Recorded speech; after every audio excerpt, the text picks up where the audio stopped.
와우.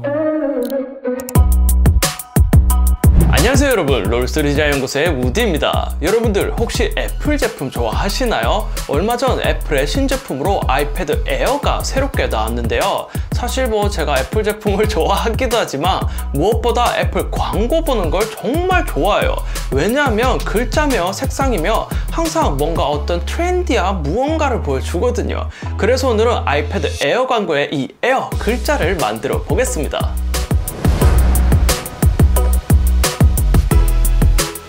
캔버스 먼저 깔고 시작할게요. 컨트롤 N, 새 도큐먼트 만들기 창에서 상단에 있는 웹 프리셋에 들어간 다음 여기 있는 웹 라지 1920-1080 픽셀을 선택해 줄게요.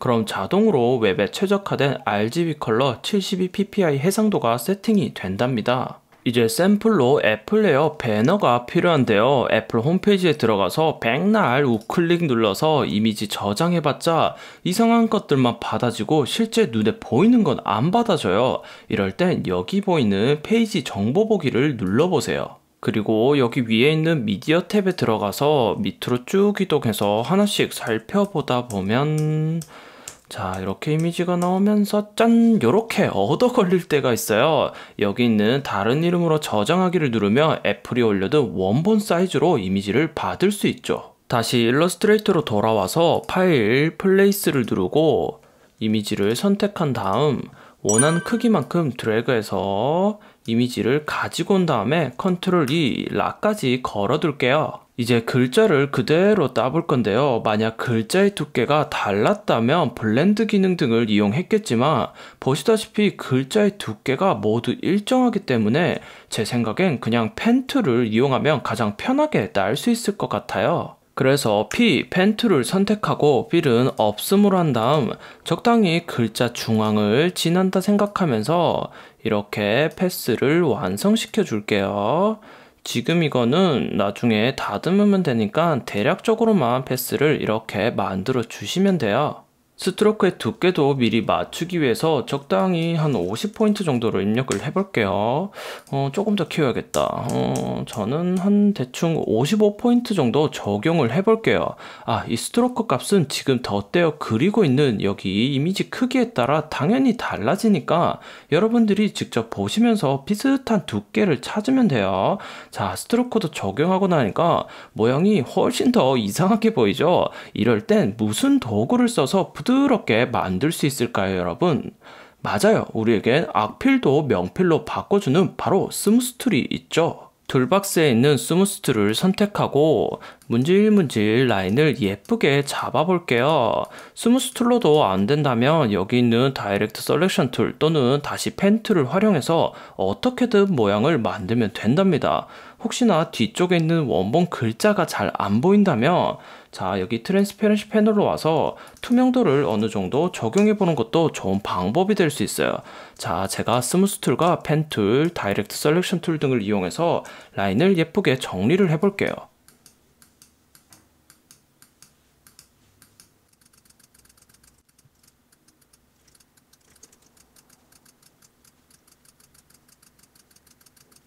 자, 이런 식으로 A의 동그라미 부분을 최대한 비슷하게 만들었어요. 나머지도 같은 방법으로 서로 겹쳐도 상관없으니까 펜 툴을 활용해서 하나씩 따보도록 할게요. 그 전에 끝부분이 이렇게 동그랗게 되어 있으니까 스트로크 패널에서 라운드 캣과 라운드 코너도 미리 적용해 놓고 하나씩 글자를 따볼게요.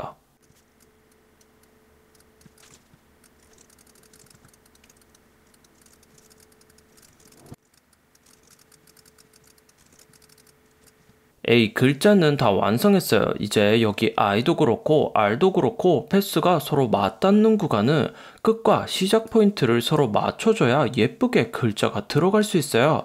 그래서 펜 툴이 선택된 상태라면 자, 여기 A의 끝부분을 클릭하고 패스를 이런 식으로 그릴 거잖아요. 그런데 문제는 락을 안 걸어두면 이렇게 패스가 한 덩어리로 이어지게 돼요. 오브젝트를 서로 분리시켜둬야 나중에 분리된 것처럼 색상을 따로따로 적용할 수 있기 때문에 이전 패스는 컨트롤 숫자 2로 락을 걸어두고 컨트롤 Y 아웃라인 모드에서 자 여기 끝부분을 보면서 찍고 다시 컨트롤 Y로 돌아와서 이어주면 분리된 채 편하게 그릴 수 있답니다.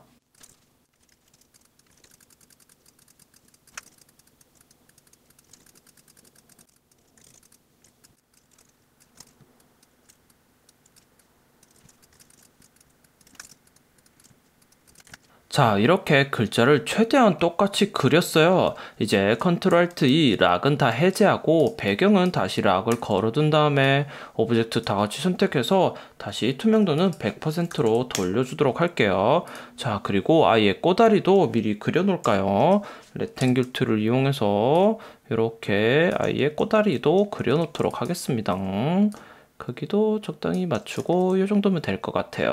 자, 그리고 아트보드가 작으니까 일단 이 친구들 다 복사해 놓고 Shift O 아트보드 단축키를 통해서 밑으로 좀 내려서 자 이렇게 넓게 보도록 할게요.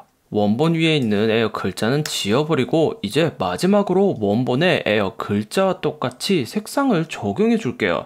딱 봐도 그라디언트가 적용되어 있죠. 물론 스트로크에도 그라디언트를 적용할 수 있지만 다 같이 선택하고 오브젝트, 익스펜드를 통하여 모두 다 면으로 만들어 버리고 편하게 그라디언트를 적용해 볼게요. 그런데 이번엔 일반적인 그라디언트가 아닌 CC2019 버전부터 생긴 자유 그라디언트를 이용해 색상을 적용해 볼게요. 우선 두 개로 떨어져 있는 A를 같이 선택하고 패스파인더의 유나이트를 통해서 한 덩어리로 합쳐주고 여기 있는 그라디언트 패널로 이동하도록 할게요. 자, 그럼 여기 타입에 직선적인 리니어, 동그랗게 하는 레디얼, 그리고 프리폼 그라디언트라고 자유 그라디언트가 있죠. 바로 이 자유 그라디언트로 편하게 색상을 적용해 볼게요.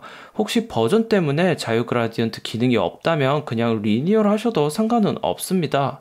아무튼 자유 그라디언트를 선택하면 색상이 정말 자유롭게 나오죠. 사용법은 정말 간단해요. 우선 불필요한 포인트는 잡아서 딜리트 키로 자 이렇게 하나씩 지워주도록 할게요.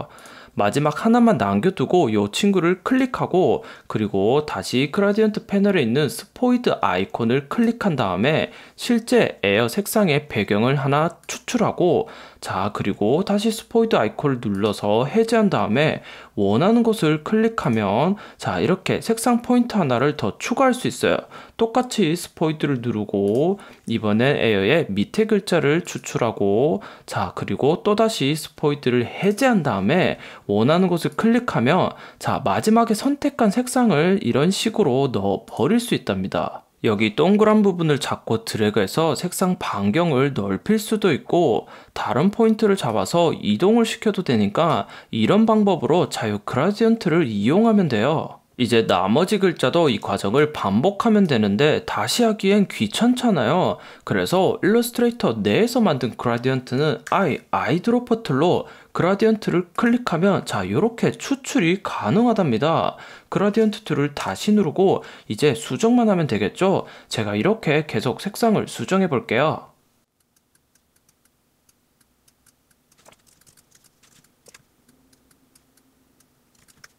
짜잔! 아이패드 에어 스타일 타이포그래피를 완성했습니다. 이제 여기에다가 아이패드만 가져다 넣으면 뿅!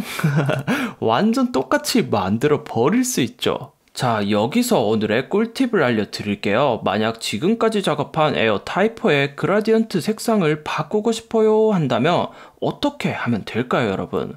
설마 하나씩 또 그라디언트 작업을 할 수는 없겠죠?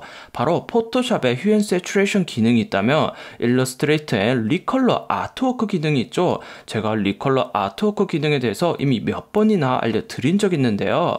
글자 오브젝트를 다 선택하고 상단에 에디트 컬러 여기 있는 리컬러 아트워크를 눌러줄게요. 여기서 에디트 탭을 선택하고 그냥 하나씩 색상을 변경하기보다 여기 밑에 있는 클립 모양의 아이콘을 눌러서 링크를 시켜보세요.